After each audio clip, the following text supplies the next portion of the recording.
बड़ी खबर के साथ ही करते हैं। आज उत्तराखंड के मुख्यमंत्री पुष्कर सिंह धामी की किस्मत का फैसला होने जा रहा है। जी हां, आज चंपावत उपचुनाव के नतीजे घोषित होने वाले हैं, जिसके लिए काउंटडाउन शुरू हो चुका है। बिल्कुल, सुबह 8 बजे से काउंटिंग शुरू हो जाएगी और दोपहर 12 बजे से पहले परिणाम आ सकते हैं।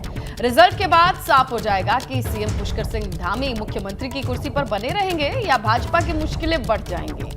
सीएम धामी की किस्मत का फैसला आज होगा। सुबह 8 बजे से होगी काउंटिंग की शुरुआत। ये बड़ी जानकारी। और काउंटिंग में सबसे पहले पोस्टल बैलेट की गिनती होगी और उसके बाद जानकारी ये है कि सुबह 9 बजे से पहले पहला रुझान आने की संभावना है और आज दोपहर 12 बजे से पहले नतीजे साफ हो सकते हैं। चंपावत उपचुनाव के नतीजे आएंगे सुबह 8 बजे से काउंटिंग की शुरुआत और विकास भवन सभागार में मतगणना का ये काम हो रहा है। और इसके साथ जानिए कि 13 राउंड में पूरी काउंटिंग होनी है। 12 टेबल लगा करके तैयार कर दी गई है। 8 बजे से काउंटिंग की शुरुआत हो जाएगी। तो ये घटनाक्रम है। इसी के साथ जैसे ही बड़ी खबर आएगी आप तक पहुंचाएंगे। 8 बजे से काउंटिंग की शुरुआत, लगातार बड़ी कवरेज में आप देखेंगे। जब 9 बजे से पहले रुझान के आने की शुरुआत होगी तो रुझान क्या कहते हैं ये देखना दिलचस्प होगा। हालांकि उपचुनाव का इतिहास कहता है कि हार नहीं होती है, लेकिन जिस तरीके से रिकॉर्ड वोटिंग हुई है 64% के करीब, ऐसा भी नहीं होता है उपचुनाव में। माना जाता है अमूमन 50% ही वोटिंग होती है, लेकिन 64% वोटिंग हुई है। अब ये किस तरफ इशारा करता है, इसके लिए ज्यादा इंतजार नहीं करना है। 9 बजे से पहले रुझान शुरू हो जाएंगे। एबीपी गंगा पर लगातार आपको पल पल की अपडेट मिलेगी। और चलिए 8 बजे से काउंटिंग की शुरुआत हो जाएगी। 7:30 बज चुके हैं और काउंटिंग को लेकर किस तरीके से काउंटडाउन है, क्या तैयारियां हैं, ये जानने की कोशिश करते हैं। हमारे साथी पंकज ग्राउंड पर उनकी मौजूदगी है। पंकज, बताइएगा किस तरीके से तैयारी वहां पर चल रही है, क्या आप देख पा रहे हैं और सीएम के आगमन को लेकर भी जानकारी आप दें। पंकज। दीपा, देखिए तैयारी बिल्कुल फाइनल कर दी गई है। सभी जो मतगणना के कर्मचारी हैं उनको अंदर ड्यूटी पर तैनात कर दिया गया है। जो टेबल हैं 12 की 12 टेबल पर जो कर्मचारी हैं, 3-3 कर्मचारियों की एक टेबल पर ड्यूटी लगाई गई है। वो कर्मचारी अपने टेबल पर बैठ गए हैं और जो कागजी कार्रवाई होती है शुरुआत की, उसकी शुरुआत हो चुकी है। इस साइड देखेंगे तो ये तमाम जो ये बिल्डिंग है सामने वाली, ये बिल्डिंग पर ही, इसी बिल्डिंग में जो विकास भवन की बिल्डिंग है, इसमें मतगणना की जानी है। और आप देख रहे हैं कि तमाम जो पुलिस फोर्स के जवान हैं वो यहाँ पर तैनात हो गए हैं। अंदर जो जिला मजिस्ट्रेट हैं वो अंदर मौजूद हैं और जो निर्वाचन अधिकारी हैं वो वहां पर मॉनिटरिंग कर रहे हैं। और अब से ठीक आधे घंटे बाद पूरी तरह से जो काउंटिंग का सिलसिला है वो शुरू हो जाएगा। और क्योंकि 12 को करीब बैलेट पोस्टर हैं जिन पे मतदान किया गया है, जो कर्मचारी थे उन्होंने मतदान किया था, उनकी काउंटिंग की जाएगी। और उसके साथ साथ ही जो 12 टेबल लगाए गए हैं उन पे ईवीएम मशीनों की काउंटिंग की जाएगी। और एक चीज़ और मैं दिखाना चाहूँ कि अगर सामने जो नगर पालिका का भवन है, वो भवन, उस भवन में ही ईवीएम मशीनें रखी गई हैं। वहाँ पर ITBP के जवान वहाँ मुस्तैद हैं। तो वहीं से ईवीएम मशीनों को यहाँ इस वो स्ट्रॉन्ग रूम बनाया गया है, उस स्ट्रॉन्ग रूम से इन मशीनों को यहाँ पर इस भवन में लाया जाएगा और यहाँ पे मतगणना की जाएगी। तो सभी तरह की व्यवस्थाएं कर ली गई हैं। भाजपा के तमाम जिनकी ड्यूटी यहाँ पर लगाई गई है एजेंट के तौर पर, वो यहाँ पर पहुँच गए हैं। और अब अपने अपने तरह से जिनको टेबल पर कहा गया है कि आपको टेबल पर बैठना है, तो वो टेबल पर एजेंट के तौर पर बैठेंगे ताकि किसी तरह की चूक ना हो। लेकिन एक बात और मैं इसमें बता दूँ कि यहाँ पर देखिए अभी तक कांग्रेस का कोई कार्यकर्ता नजर नहीं आया है। कांग्रेस का कोई भी कार्यकर्ता यहाँ नहीं नजर आया है, एजेंट के तौर पर भी यहाँ नजर नहीं आया है। तो ये साफ कहा जा सकता है कि कांग्रेस की जो प्रत्याशी है निर्मला गैतोड़ी, वो कहीं ना कहीं पहले ही अपनी हार मान चुकी है। कल जब हमसे उनकी बातचीत हुई थी, जब हमने उनसे बातचीत की, तो उन्होंने जो बातों ही बातों में ये बात कह दी थी कि मुख्यमंत्री पुष्कर सिंह धामी तो 50,000 वोटों से जीतने की बात कर रहे हैं, ऐसा हो सकता है कि वो इतने वोटों जीत जाए। तो वो अपनी हार मान चुके हैं। लेकिन संगठन पर भी उन्होंने सवाल खड़े किए हैं कि अगर संगठन बेहतर मैनेजमेंट के तहत अगर चुनाव लड़ता तो वो अच्छी कंडीशन में होती। फिलहाल क्योंकि अभी कुछ देर बाद देखिए मतगणना शुरू हो जाएगी और अब से ठीक 25 मिनट का वक्त बचा है। और उन्होंने ये बात पहले ही कह दी है, जो कि इस तरफ इशारा करती है। अब देखते हैं, ज्यादा वक्त तो है नहीं, काउंटडाउन शुरू है। एबीपी गंगा पर पल पल की अपडेट हम दर्शकों तक पहुंचाएंगे और आप बने रहिए पंकज, आगे भी आपसे जानकारी लेंगे। देखिए, चंपावत विधानसभा सीट पर हुए उपचुनाव के लिए आज काउंटिंग होने जा रही है। अब से कुछ ही देर बाद वोटों की गिनती शुरू हो जाएगी, जिसके लिए तैयारी पूरी है।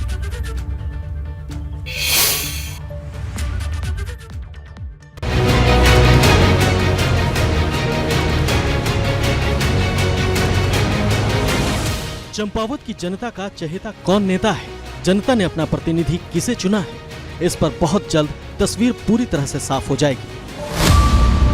आज सुबह 8 बजे से चंपावत सीट पर हुए उपचुनाव की काउंटिंग शुरू हो जाएगी और लगभग दोपहर 12 बजे तक नतीजे आ जाएंगे। यहाँ मतगणना के लिए 12 टेबल लगाई गई हैं, जबकि काउंटिंग की प्रक्रिया 13 चरण में पूरी होगी। चंपावत सीट पर भाजपा और कांग्रेस के बीच ही अहम मुकाबला है। मुख्यमंत्री पुष्कर सिंह धामी के सामने कांग्रेस ने निर्मला गहतोड़ी को उतारा है, मगर भाजपा का कहना है कि मुख्यमंत्री बहुत बड़े अंतर से जीत दर्ज करेंगे। चंपावत विधानसभा चुनाव एक तरफा भारतीय जनता पार्टी और पुष्कर धामी जी जीत रहे हैं और माननीय पुष्कर धामी जी आज तक के जितने भी मुख्यमंत्री चुनाव लड़े हैं सभी मुख्यमंत्रियों का रिकॉर्ड तोड़ करके चुनाव जीत रहे हैं और एक तरफा भारतीय जनता पार्टी और पुष्कर धामी जी जीत रहे हैं। चंपावत सीट पर पिछले 2 टर्म से भाजपा ही काबिज है। 2017 और 2022 के विधानसभा चुनाव में भाजपा के कैलाश गहतोड़ी की जीत हुई थी, मगर कैलाश गहतोड़ी ने सीएम धामी के लिए सीट खाली कर दी थी, जिसके बाद इस सीट पर उपचुनाव करवाया जा रहा है। मगर इस बार चंपावत में क्या फिर से कमल खिल पाएगा, इसके लिए अभी कुछ घंटे का इंतजार और करना होगा। तकरीबन 12 बजे तक स्थिति क्लियर हो जाएगी यहाँ पर काउंटिंग को लेकर। तो ये आप तैयारी देख रहे हैं किस तरह से पूरी पुख्ता इंतजाम यहाँ कर दिए गए हैं। निर्वाचन आयोग की टीम लगातार यहाँ पर मॉनिटरिंग कर रही है, सीसीटीवी कैमरे लगाए गए हैं, पूरी व्यवस्था चाक चौबंद कर दी गई है। स्ट्रॉन्ग रूम जो बनाया गया है वहाँ पर सुरक्षा जवानों को तैनात किया गया है, उन्हीं की निगरानी में स्ट्रॉन्ग रूम पर मशीनें रखी गई हैं। यहाँ से मुश्किल से 100 मीटर की दूरी पर स्ट्रॉन्ग रूम बनाया गया है, वहाँ पर तमाम पुलिस फोर्स के जवान तैनात हैं और इसी रास्ते से स्ट्रॉन्ग रूम में से मशीनें लाई जाएंगी और फिर यहाँ पर उनकी काउंटिंग की जाएगी। चंपा विधानसभा सीट से अपने सहयोगी कष्टपाल लॉरेंस के साथ पंकज राणा, एबीपी गंगा। और चलिए एक बार फिर से आपको ग्राउंड को लिए चलते हैं। हमारे साथी पंकज वहां से लगातार आपको हर एक जानकारी दे रहे हैं। पंकज देखिए वक्त बहुत कम बाकी रह गया है, एक बार फिर से आप वहां की तस्वीरों को जरा दिखाइएगा, बताइएगा किस तरीके से वहां पर तैयारियां आप देख पा रहे हैं और कौन कौन कहां पर मौजूद रहेगा दिन भर, क्योंकि कहा जा रहा है 9 बजे तक पहला रुझान आने की संभावना है और 12 बजे से पहले पूरे नतीजे साफ हो सकते हैं। पंकज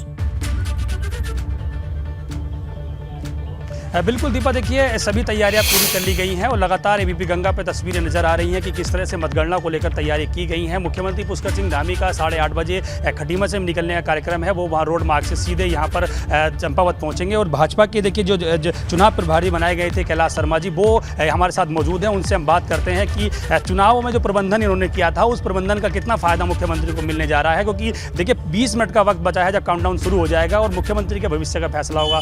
किस तरह से प्रबंधन रहा, कितनी उम्मीद है? देखिए गोलजू और माँ पूर्णागिरी के आशीर्वाद से और माननीय मुख्यमंत्री जी की लोकप्रियता, हमारे कार्यकर्ताओं की बहुत कड़ी मेहनत और यहाँ की देवतुल्य जनता के आशीर्वाद से जिस तरह से भी हमने प्रबंधन बनाया था अपने कार्यकर्ताओं का संगठन को लेकर, मैं पूरी तरह से आश्वस्त होकर इस बात को कहता हूँ कि ये चुनाव परिणाम इतिहास बनाएगा और 55,000 से अधिक मतों से माननीय मुख्यमंत्री जी की यहाँ से विजयी होगी। कांग्रेस का कोई एजेंट नजर नहीं आ रहा, आपके कितने लोगों की ड्यूटी यहाँ लगाई गई है, कोई कांग्रेस का भी कार्यकर्ता नजर? कांग्रेस तो कहीं चुनाव में थी भी नहीं, बिल्कुल नहीं। आपने देखा मतदान के दिन भी नहीं थी, मतदान से पहले भी नहीं थी। मैं उन सभी कांग्रेस के उन मित्रों का भी यहाँ स्वागत करते हुए, उन्होंने बहुत हमको मेहनत करी, जिन्होंने पार्टी की सदस्यता ली, वो सब लोग भी पूरे उत्साह के साथ पार्टी के साथ खड़े हैं।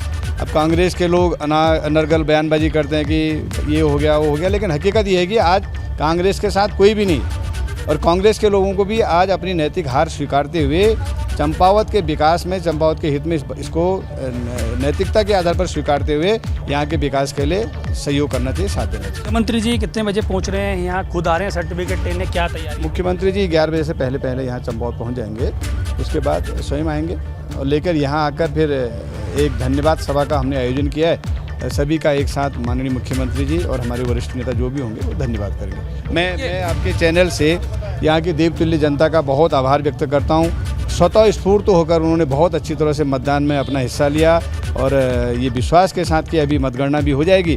पूरा आशीर्वाद जनता आप मान चुके हैं पहले ही आप? निश्चित जीत और हार का तो प्रश्न ही नहीं है, ये तो मार्जिन का प्रश्न है कि कितना अधिक से अधिक हम लोग यहाँ टारगेट रखा है मार्जिन का 55,000 से अधिक।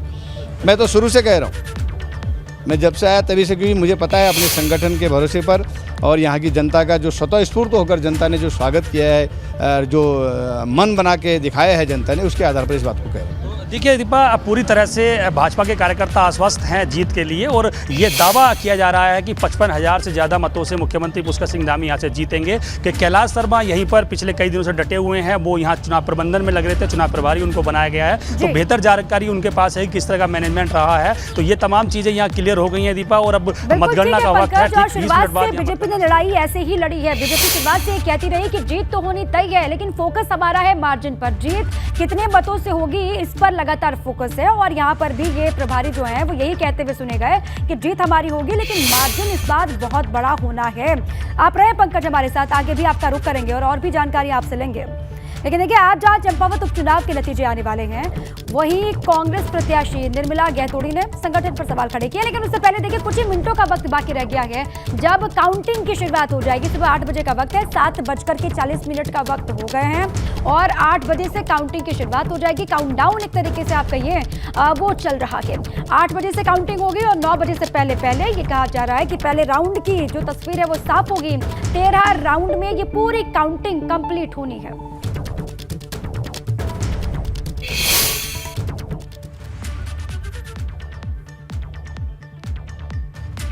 और आज जहां चंपावत उपचुनाव के नतीजे आने वाले हैं, वहीं कांग्रेस प्रत्याशी निर्मला गहतोड़ी ने संगठन पर ही सवाल खड़े कर दिए हैं। एबीपी गंगा के सवाल पर निर्मला गहतोड़ी ने संगठन को सवालों के दायरे में ला दिया और कहा कि उन्हें चुनाव में पूरा सहयोग नहीं मिला।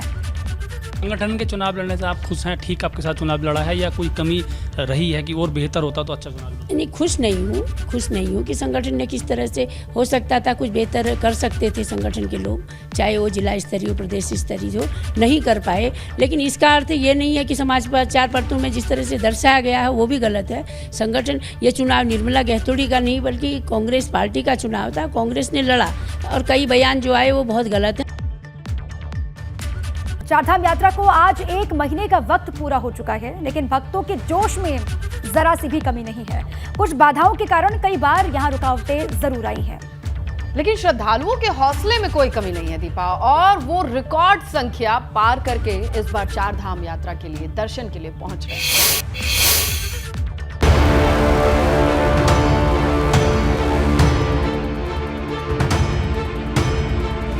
चारधाम यात्रा का 1 महीना,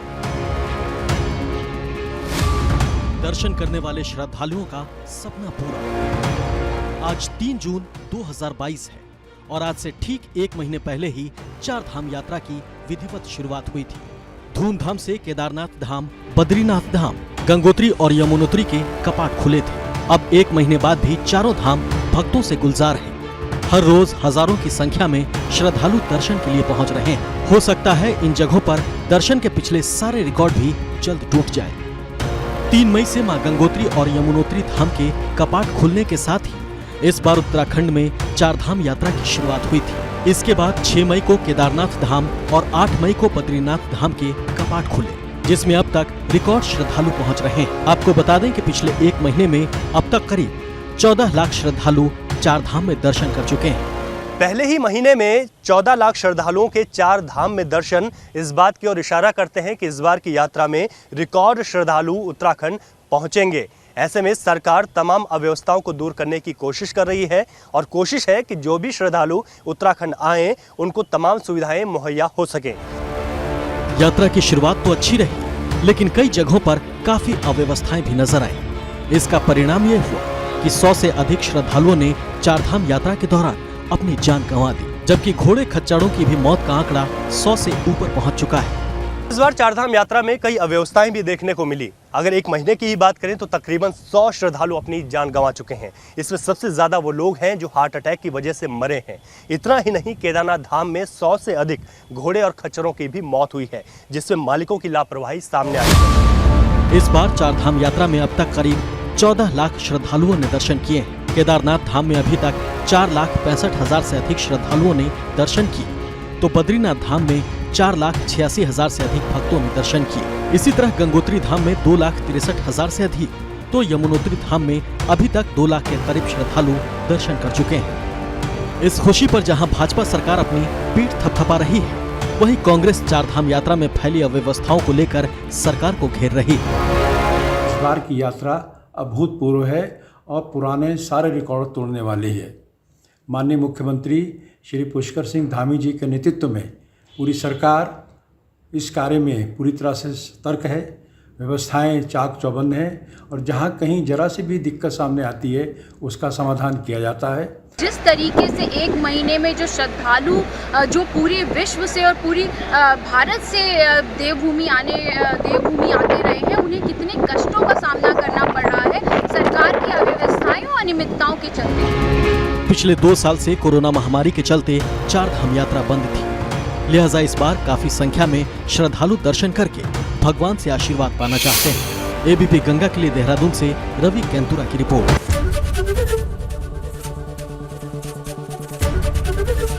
एबीपी गंगा, खबर आपकी, जुबान आपकी।